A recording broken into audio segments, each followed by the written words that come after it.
नमः शिवाय। यह मंत्र प्रणव सहित षडक्षर मंत्र कहा जाता है और जब प्रणव यानी कि ओम नहीं गिना जाता तो इसे पंचाक्षर मंत्र कहा जाता है। इस मंत्र के अधिकारी सभी हैं। यह बहुत ही पवित्र मंत्र है। तो आइए जानते हैं कि इस पंचाक्षर जप का महात्म्य क्या है, महिमा क्या है।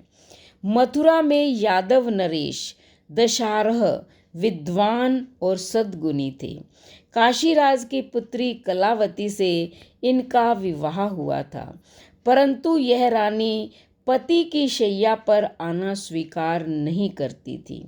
एक दिन राजा ने उसे बलपूर्वक स्पर्श करने की कोशिश की तो उसने कहा कि आप मेरा स्पर्श मत करें, तुम मेरी पत्नी हो। यह कहकर राजा ने जैसे ही रानी का स्पर्श किया वे उसे छोड़कर हट गए, क्योंकि रानी का शरीर तपते हुए लोहे के समान जल रहा था।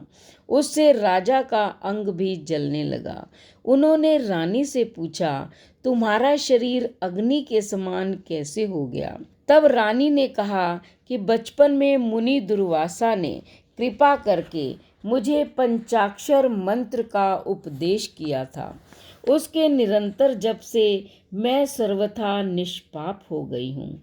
अब मेरे शरीर के अंदर बिल्कुल पाप नहीं है और कोई भी पापी व्यक्ति मुझे छू नहीं सकता। विवाह तो मैंने पिता की इच्छा अनुसार किया, किंतु अपनी युवा अवस्था के प्रारंभ में आपने कुछ बुरे कर्म किए हैं, अतः उस दोष से रहित हुए बिना आप मेरा स्पर्श नहीं कर सकते। आप पंचाक्षर जप तथा शिव की आराधना से शुद्ध हो सकते हैं। राजा ने कहा कि देवी, तुम मुझे पंचाक्षर मंत्र का उपदेश कर दो और शिव जी की आराधना कैसे की जाती है ये भी बता दो। तब रानी ने कहा, आप मेरे पति हैं, मेरे पूज्य हैं, मैं आपको उपदेश नहीं कर सकती। आप अपने कुल गुरु गर्गाचार्य से उपदेश ग्रहण कर सकते हैं।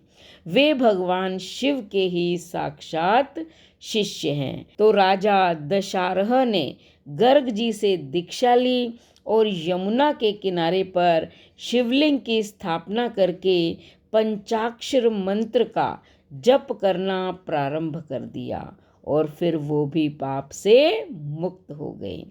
इन्हीं दशारह के वंश में उत्पन्न होने के कारण भगवान वासुदेव को भी दशारह कहा जाता है। तो आप भी इस सावन के महीने में पंचाक्षर मंत्र का जाप कीजिए और भोले बाबा की कृपा पाइए, उनका आशीर्वाद पाइए। फिर चैनल को सब्सक्राइब करें, लाइक और शेयर करें, कमेंट करें और बेल आइकन के बटन को दबाएं ताकि ऐसे ही धार्मिक वीडियो का नोटिफिकेशन सबसे पहले आपको मिले। धन्यवाद।